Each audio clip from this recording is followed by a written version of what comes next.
नमस्कार प्यारे मित्रों, जैसा कि आप लोगों को पता है हम लोग अनुच्छेदों के क्रम में बात कर रहे हैं। अनुच्छेदों की एक बहुत ही दीर्घ श्रृंखला स्टार्ट किए हैं, प्रारंभ किए हैं, जिसमें हम लोग पिछले लेक्चर में यानी कि जो पहले ही हम लोग बात कर रहे हैं अनुच्छेद 1 से लेकर अनुच्छेद 182 तक बात कर लिए हैं। कहाँ तक कि आर्टिकल 1 से लेके आर्टिकल 182 तक बात कर लिए हैं। आज हम लोग बात करेंगे अनुच्छेद 183 और अनुच्छेद 184 यानी आर्टिकल 183 आर्टिकल 184 देखेंगे इसमें क्या प्रावधान है, कैसी बातें कही गई हैं, आपके एग्जामिनेशन के पॉइंट ऑफ व्यू से कैसे इंपॉर्टेंट है। हम लोग इनको कई सारे पहलुओं में देखेंगे, जैसा कि हम लोग पिछले वीडियोस में भी देखते चले आ रहे हैं और थोड़ा सा इसको डिटेल भी करते हैं और आसान भाषा में समझने का प्रयास करते हैं। उसी क्रम में हम लोग इस अनुच्छेद को भी कोशिश करेंगे समझने का, जिससे आपका क्या हो जाएगा, पॉलिटिकल साइंस या फिर आप जब पॉलिटी पढ़ते हैं, कॉन्स्टिट्यूशन पढ़ते हैं, आपको अनुच्छेद को लेकर के कोई भ्रम ना हो, कोई समस्या ना आए।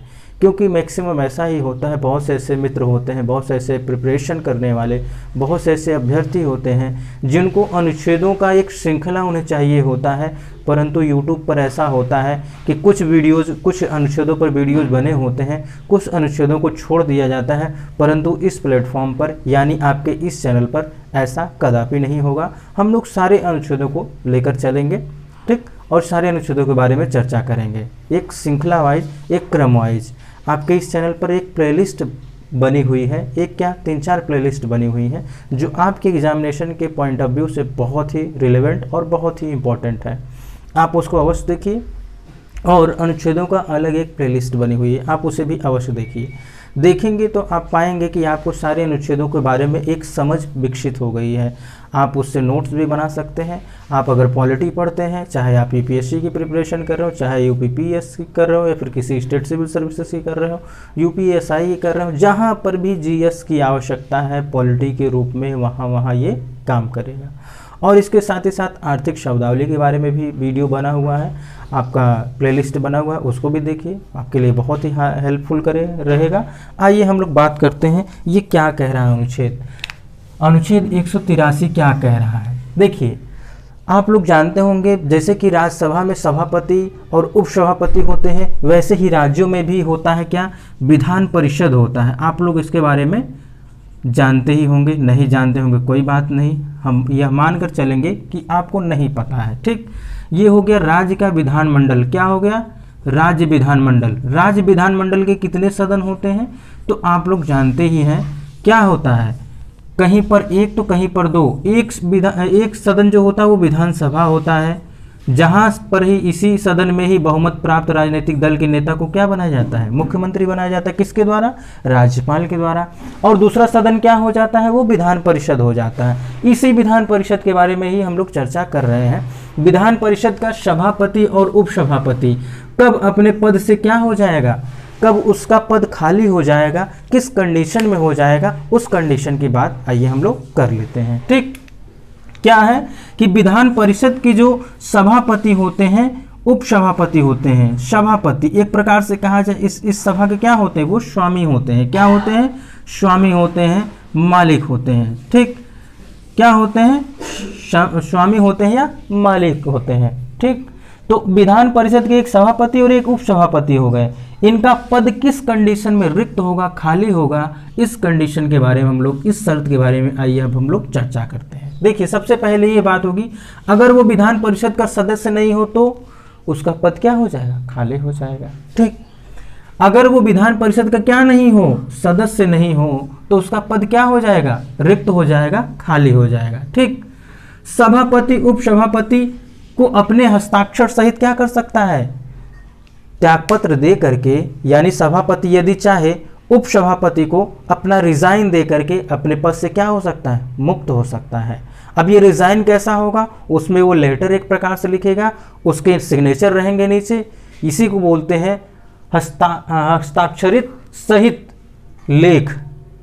क्या होता है ये, हस्ताक्षर सहित लेख क्या होता है, यहाँ पर यही बात होती है, एक लेटर लिखा रहता है जिसको रिजाइन लेटर बोलते हैं, और नीचे क्या करते हैं, वो अपना सिग्नेचर करते हैं, कुछ कारणों को वहाँ पर लिख देते हैं या फिर निजी कारण कह देते हैं। इसके बाद क्या होगा, जैसे ही उपसभापति इनके त्यागपत्र को स्वीकार करेगा, वैसे ही सभापति अपने पद से क्या हो जाएंगे, मुक्त हो जाएंगे, ठीक।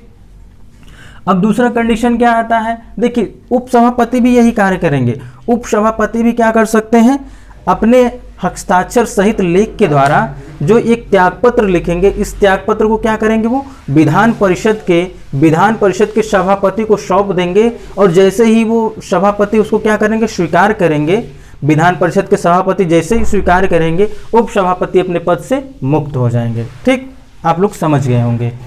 और एक और कंडीशन है, विधान परिषद के द्वारा 14 दिन पूर्व सूचना दे करके, यानी 14 दिन से पूर्व क्यों सूचना दिया जाता है, इसलिए दिया जाता है कि बाय द वे कहीं अगर सभापति या उप सभापति कहीं क्या हो, अगर वो अपने देश में न रह करके किसी कारणवश कहीं बाहर गए हों, राज्य के कार्य से या फिर कोई अपने पर्सनल कार्य से, इससे ये उनको पता रहे कि उनके ऊपर क्या होने वाला है, प्रस्ताव आने वाला है, उनको पद से हटाने के लिए एक प्रस्ताव आने वाला है, तो उस संबंध में क्या करेंगे, अपनी कुछ दलीलें पेश करेंगे। इस कारणवश 14 दिन पूर्व सूचना देने का ये प्रावधान किया गया है। मैक्सिमम जगह आप 14 दिन के पूर्व सूचना देने का प्रावधान आप देखेंगे। ठीक, और ये जो सूचना दिया जाएगा फिर उसके बाद साधारण बहुमत से, यानी साधारण बहुमत से पारित जो प्रस्ताव होगा उसके द्वारा जैसे ये प्रस्ताव पारित होगा, ये अपने पद से क्या हो जाएंगे, मुक्त हो जाएंगे। ठीक, क्या हो जाएंगे, मुक्त हो जाएंगे। साधारण बहुमत उसे कहते हैं जितनी पूरी संख्या होती है, सदस्य संख्या जितनी सदस्य होती है, उसमें से आधे से एक अधिक क्या होना चाहिए, आधे से एक अधिक वोट पड़े रहना चाहिए, तो उसी को बोल देते हैं साधारण बहुमत। क्या बोल देते हैं, साधारण बहुमत। तो ये अनुच्छेद क्लियर हो गया होगा। क्या कह रहा है इसमें, सभापति और उपसभापति का पद रिक्त हो जाना, किस कंडीशन में रिक्त हो जाना, उसके बारे में हम लोगों ने चर्चा कर लिया है। आइए अब हम लोग बात करते हैं आर्टिकल 184 यानी अनुच्छेद 184, जिसमें कहा गया है सभापति के कर्तव्यों का पालन उपसभापति के द्वारा।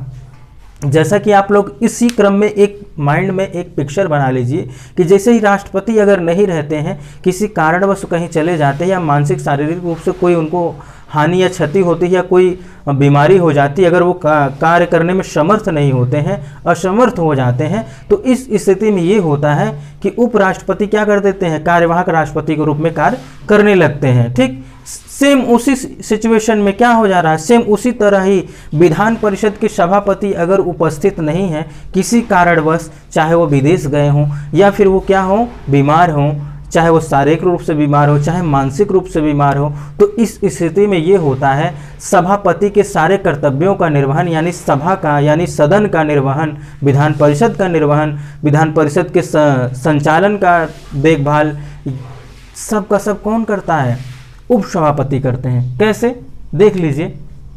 अब बात ये हो गई कि जब सभापति नहीं है तो इनके कार्य उपसभापति करेंगे, बात तो ये समझ में आ गई। अब मान लीजिए उपसभापति भी ना हो, तब क्या होगा, उपसभापति भी ना हो तो इस सिचुएशन में क्या होगा, इस सिचुएशन में यही होगा, विधान परिषद में कुछ अनुभवी और वरिष्ठ क्या होंगे, सदस्य होंगे, कुछ वरिष्ठ और अनुभवी सदस्य होंगे।